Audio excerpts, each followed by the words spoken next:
Welcome back. Today, we're diving into day 4 of our Mastering Python Explainer, and we're getting right to the good stuff, demystifying exactly how Python handles dynamic data collections and text. If you've ever wondered how Python juggles multiple pieces of info so effortlessly, well, you are in the right place. We're breaking down arrays, lists, and strings right now.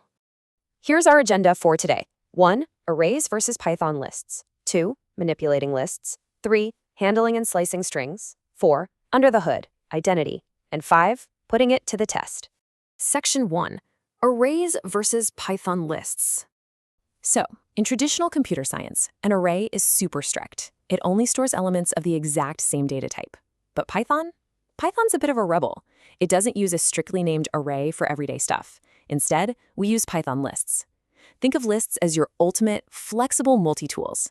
They dynamically resize, meaning they grow and shrink as you need them to, and they can hold a completely mixed bag of data types. You want a number, a string, and a boolean all in the same collection? No problem at all. A Python list handles that perfectly. Creating and accessing these lists is incredibly straightforward. You just make a list, let's call it fruits, using square brackets. To get info out, you use zero-based indexing. So fruits, bracket 0, grabs that very first item, apple. But here is where Python gets really clever with negative indexing. If you ask for fruits, bracket -1, you're telling Python to start from the end and work backward, instantly grabbing mango. And since lists are changeable or mutable, updating them is a breeze. Just assigning orange to index 1 immediately swaps out banana. Simple, right? Section 2, Manipulating Python Lists. Now, instead of trying to memorize a bunch of dry syntax, think of list methods as everyday actions you'd perform on a line of people. Want to send someone to the very back of the line? Use append. Did someone rudely cut into a specific spot? That's insert. We've also got remove to pull a specific item out by name, and pop to yank an item out based on its exact position. And hey, if your list is a total mess, sort and reverse will organize the whole shebang for you instantly. Let's actually see this toolkit in action.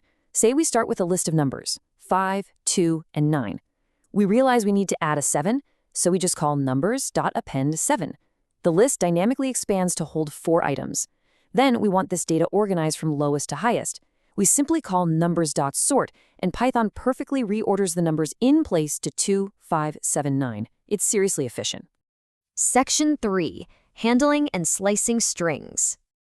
We're moving over to strings now. And you're going to find that in Python, strings act remarkably like the lists we just talked about.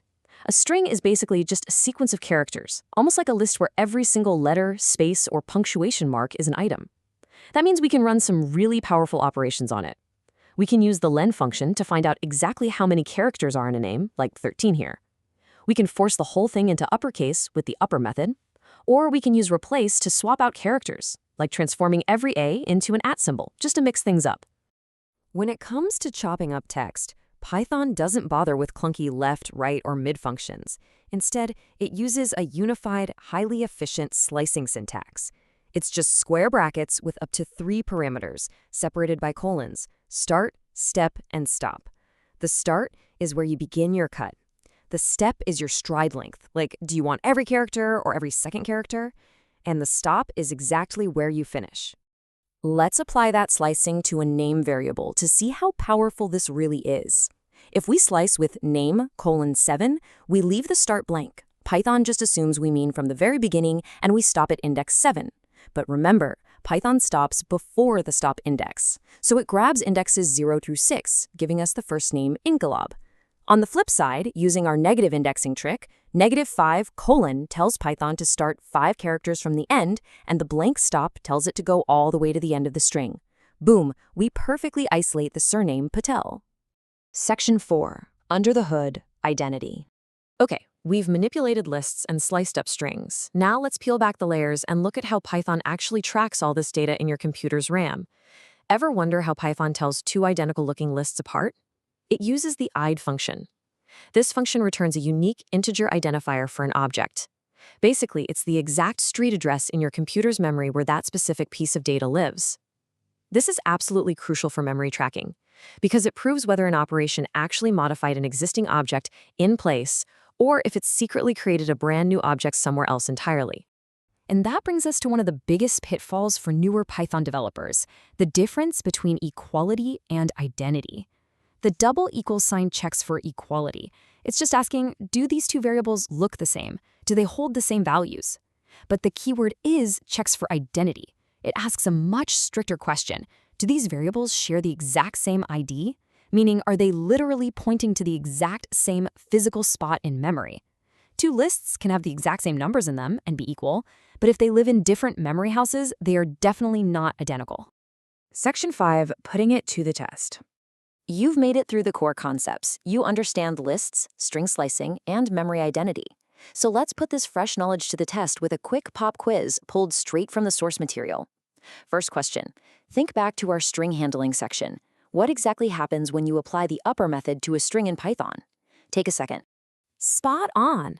It takes whatever string it's attached to and transforms all the characters into capital letters. It's an incredibly handy way to standardize user input when you're cleaning up data. All right, time for something slightly trickier. Imagine you have the string Python, and you apply this exact slice, bracket 2:5 bracket.